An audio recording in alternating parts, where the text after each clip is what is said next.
Hi guys, this is Morgan Zeggers. For those of you who don't know, I run the nonprofit organization called Young Americans Against Socialism.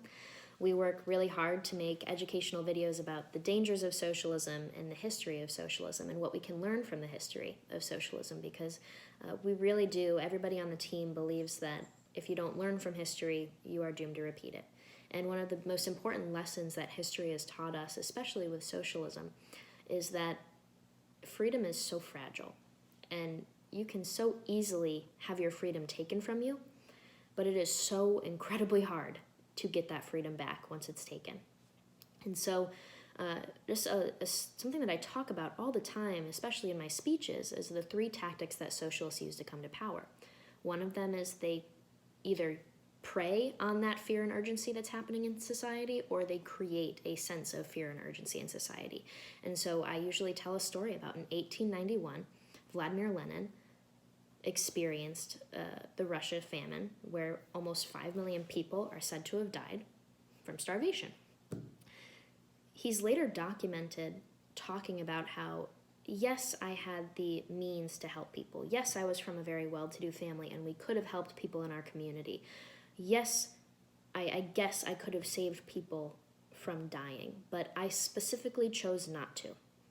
I chose not to help people because I knew that the people in my country had to feel absolutely desperate, horrible, downtrodden, hopeless, in order for them to have their minds open up to the potential for such radical change that I wanted to bring to the country through Marxism, through socialism.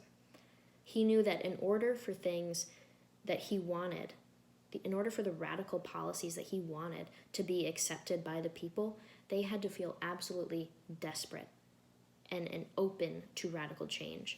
And so I talk about how he wanted fear and urgency to be in society in order for his ideas to seem like a good idea, because in any other instance, they are terrible. And so it really is a good lesson for us right now. Of course, we need to find solutions, and maybe we need to be a little unique and creative in how we help people right now during this economic downtime, because this is truly just such a freak situation. But I'm going on national news, and I see Mayor of New York City, Bill de Blasio, saying this coronavirus is exactly why we need to nationalize industries.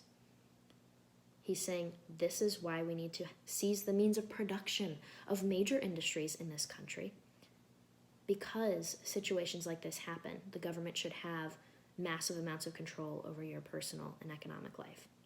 So I just hope that this lesson of what we do over the next few months and the freedoms that we give away over the next few months really do matter, and it is incredibly hard to win them back. And so all I'm asking is that people stay vigilant. We're asking that you understand the fragility of freedom and that you stay aware, even though, of course, everybody needs to focus on their family and their community and work to make sure everybody's protected and taken care of. We also need to keep a broader focus on how much freedom are we giving away, and is it going to be easy to take it back once this is all over. So just understand that. We hope that it's a good lesson to move forward with over the next few months, and hopefully we can come up with a cure and a vaccine for this coronavirus soon so that we can move forward as a country. But I hope that was helpful.